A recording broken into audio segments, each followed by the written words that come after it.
artists, aren't you? We have many of your books in our library, you know. So that's quite interesting. I mean, we have a lot of religious books as well.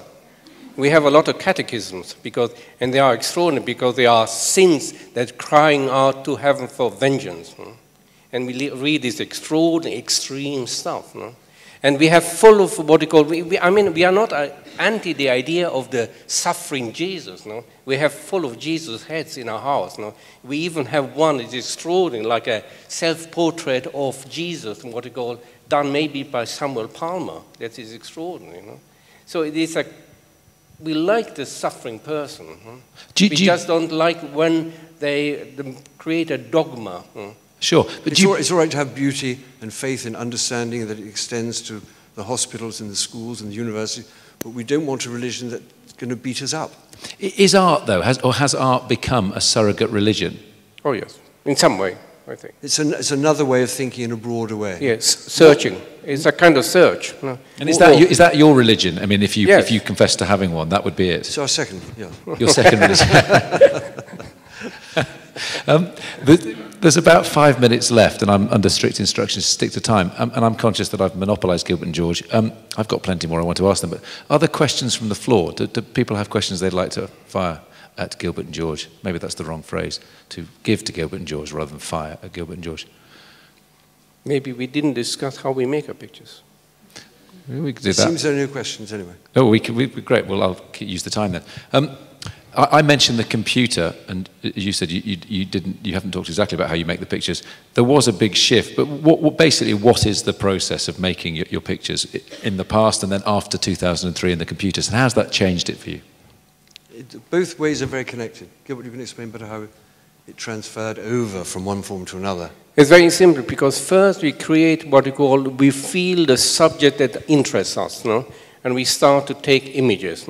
We are started in subjects, and we try to take maybe thousands of images of us, outside subjects, inside, outside, and then we categorize it in what we call shifts. And then we create a composition from this, but immediate composition. We don't want a perfect composition. Then we run out to the student and come back in again. And then maybe we are totally different the second.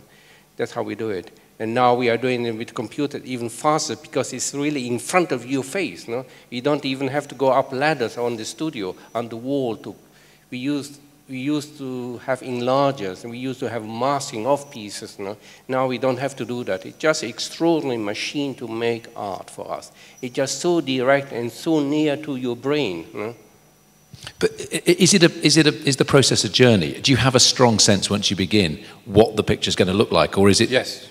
Okay, so it is towards realizing something that you've already envisaged. Yes. And more, even with these pictures, and especially with the next pictures, which will be called the London pictures, they'll be more and more automatic. So we will have a system and rules before we start making the pictures that more or less they make themselves, one by one. Accidents, one after another. Explain how that would work then with the London pictures.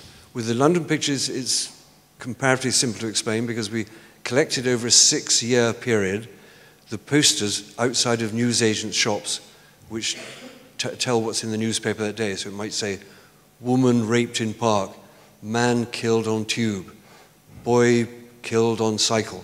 And we collected all of those for 6 years, and then we divided them into their key words. So there's accused, attack, rape, police, babies, police, and cute kids, mother, grandfather. Everything you can think of in a way. Nothing pleasant, but a lot of different subjects. And so wherever we had 15 of rape or 15, that would make a 16-part picture, so we wouldn't have to decide. So they've made up 292 pictures, which we're busy with at the moment. And of course, the type is black, the background is white. To highlight the word is red is the best thing to highlight. And the only thing that is in all of the pictures, other than those texts, is the human person, whether it's a rapist or a rape person or a policeman or a preacher. So we have flesh. So it's black and white and red and flesh. So we don't have to think what color for the next picture or anything. They just how they will. They more or less make themselves. It's like a kind of reflection of London that you see through these images. And we realized that we managed to steal 3,900 of these posters. You stole them? Yeah. every night. Very strange. How do you steal them? It's very strange. People say, why don't you ask the shopkeeper? We tried that at first, and they become completely aggressive and suspicious. It's extraordinary. So the only way is for one of us to go in the shop and buy a Mars bar to distract the assistant, while the other one slips the poster out and steals it. And we did that 3,700 times. Only once we were nearly caught by a policeman, an over-enthusiastic young policeman ran up behind us and said, excuse me, what's going on here? So I had to think very quick. I said, well, at our school, so I established myself as a teacher or headmaster, we had a debate about antisocial behavior and crime. And all of the teachers and our pupils came to the same conclusion that we should be doing more, not leaving it all to the police, but we should all be doing more to help discourage this sort of, oh, sir, he said, if only more people were like you. And off we went with our poster. Quite exciting, don't you think? I think it's wonderful. I think it's an incredible series, and it's going to be shown in London, all being well, sometime early next year, and then around the world. On which note, it's nearly time to end, but you mentioned teaching there. I love the idea that you posed as a teacher or a headmaster. I always think it's good to end a talk with you giving advice of some sort or other. I know there are some students in the audience, and I know there are some teachers in the audience.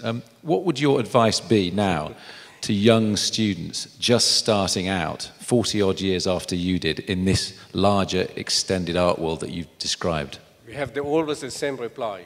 There are only two pieces of advice that we've managed. There are only two pieces of advice, really, that we believe are helpful. And we always say to the student, when you forget about it now, but tomorrow morning when you wake up, sit on the edge of your bed, don't open your eyes, and think, what do I want to say to the world today? Don't move from there until you've decided. It doesn't matter how you're going to say it, whether you write or draw or paint or sculpt, but just think, what do I want to say to the world today? And the second piece of advice is... Fuck the teachers. Before they fuck you. On which note, we should end this tea party. Gilbert and George, thank you very much. Thank you all for coming.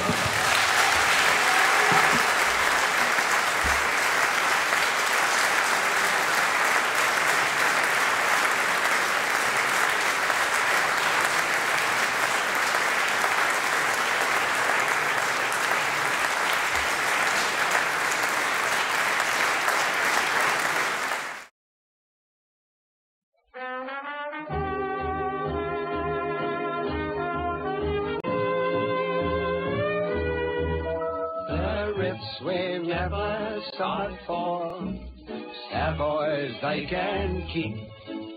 There's only one place that we know, and that is where we sleep, underneath the arches. We dream our dreams of bum bum ba-da-be-do, underneath the bum bum ba-de-da-bo, on cobblestones we lie.